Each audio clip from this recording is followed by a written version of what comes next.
Memang ada hal yang sangat, sifatnya itu menjadi kendala-kendala akut ya, bagi jomblo-jomblo, jombloan, jomblowati gitu. Itu kenapa nggak dapat calon pasangan, karena trauma. Trauma itu bisa disebabkan karena sering patah hati, bolak-balik pedot ya nah, bolak-balik gagal dalam, membangun kisah kasih cintalah atau pacaran. Nah, itu menjadikan trauma. Kemudian yang kedua, trauma itu bisa disebabkan oleh, kondisi pola asuh bahwa orang tua sering kawin cerai kawin cerai. Nah, apalagi kawin cerai itu dengan, melakukan, tiap hari ribut dengan pokoknya ribut dengan suara keras, sehingga itu akan menyebabkan anak-anak itu ketakutan untuk menikah ya. Kemudian yang ketiga itu trauma-trauma yang disebabkan oleh, berbagai hal, kejadian di mana Anda dalam usia-usia yang sudah, apa namanya, tidak muda lagi, Anda mengalami banyak-banyak benturan, yaitu terlalu tinggi, apa namanya, ekspektasi Anda, terlalu tinggi harapan Anda, terlalu muluk-muluk harapan Anda, sementara Anda tidak melihat bagaimana diri Anda yang sebenarnya. Nah, itu bisa menjadi faktor penghambat untuk mendapatkan calon yang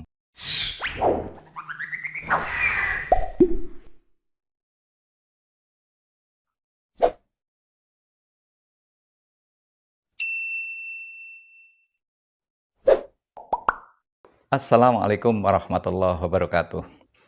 Sobat keluarga, ya, hari ini Abi berharap Anda tidak mengalami namanya hopeless.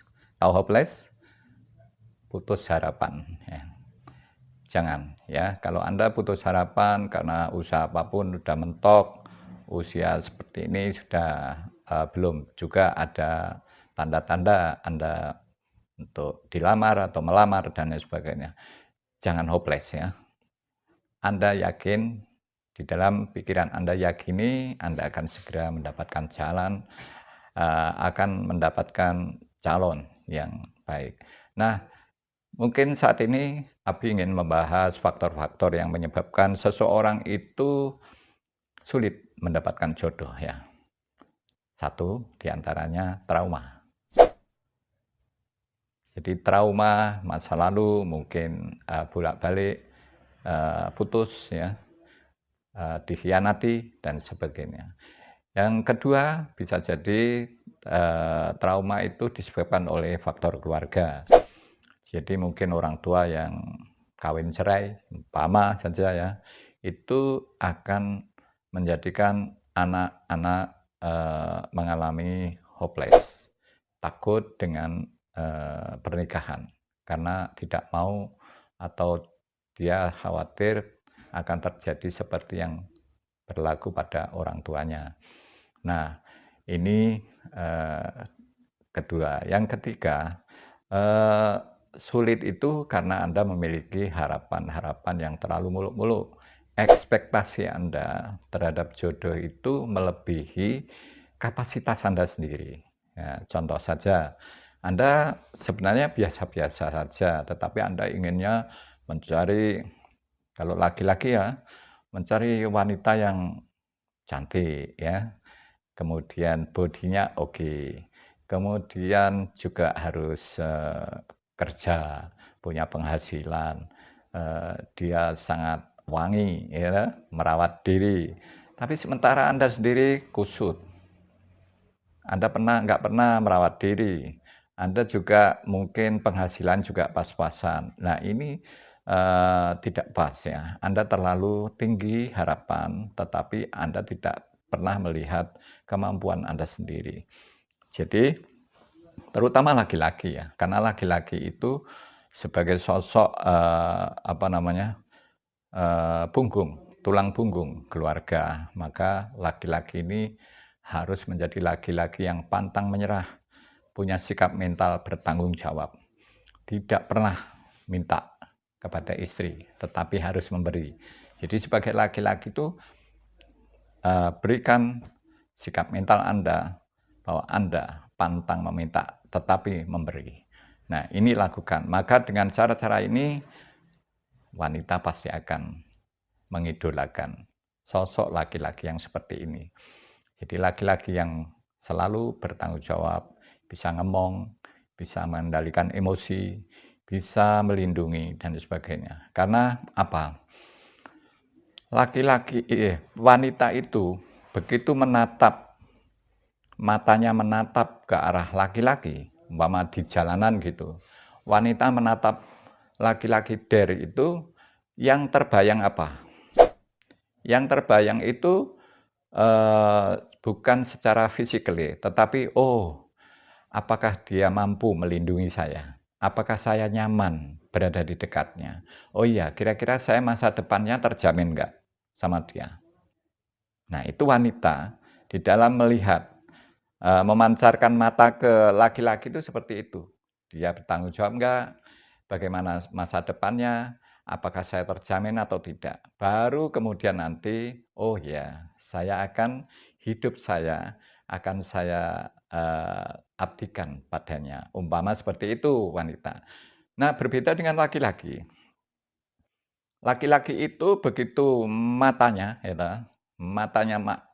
melihat sosok wanita, apakah wanita itu dibonceng suaminya, apakah wanita itu janda atau wanita itu gadis. Kalau laki-laki begitu melihat wanita itu, apa yang terbayang, "Oh, dia semblohai," gitu kan, "dia bodinya oke, dia cantik." Dia langsung laki-laki itu, oh, sangat menarik ya, itu. Kemudian dia yang jelas aku menyukainya dan lain sebagainya. Karena bodinya tadi, mungkin parasnya, mukanya, dadanya, ya toh, pinggulnya, dan lain sebagainya. Itu laki-laki. Jadi yang pertama melihat sosok wanita itu pasti physically-nya dulu, itu laki-laki. Baru kemudian, oh, ak baru laki-laki itu akan berikutnya, nah ini yang membedakan laki-laki beriman, beretika, dan tidak. Kalau laki-laki tidak beretika, ya akan ngoyak dengan sosok-sosok wanita seperti itu tanpa mengindahkan nilai-nilai moral, nilai-nilai etika. Tapi bagi laki-laki yang beretika, berakhlak, dan beriman, oh dia sudah bersuami, oh dia dari keluarganya dia mungkin sudah punya calon, atau, oh ya, dia mungkin bukan level saya dan sebagainya. Nah, itu yang bisa membedakan. Jadi, eee, itu cara pandang, laki-laki dan wanita terhadap lawan jenisnya, itu sangat berbeda. Jadi wanita itu pada prinsipnya melihat laki-laki itu adalah melihat masa depannya. Apakah terjamin atau tidak? Kalau saya diperistri oleh si fulan gitu, saya terjamin atau tidak. Nah, umpama saja kalau kita, ibaratkan ini di sebuah perusahaan umpamanya.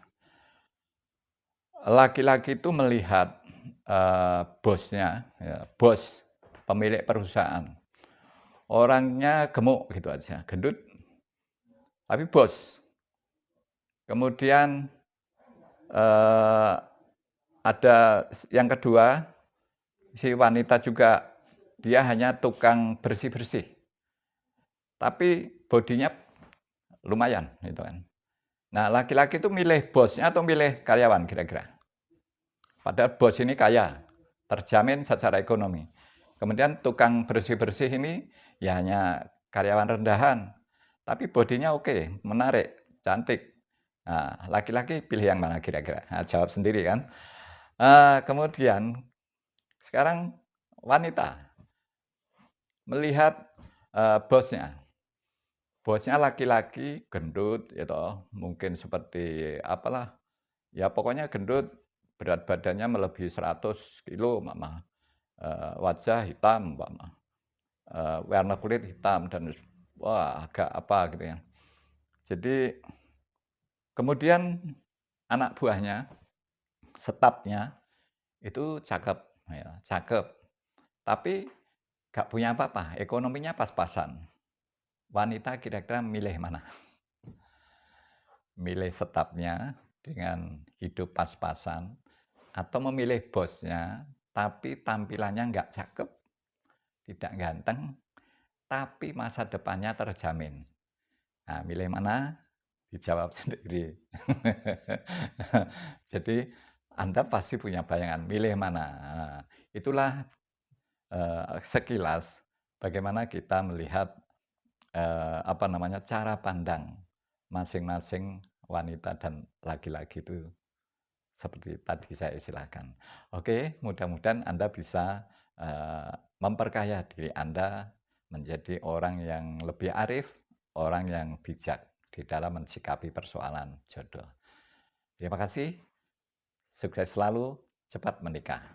Assalamualaikum warahmatullahi wabarakatuh.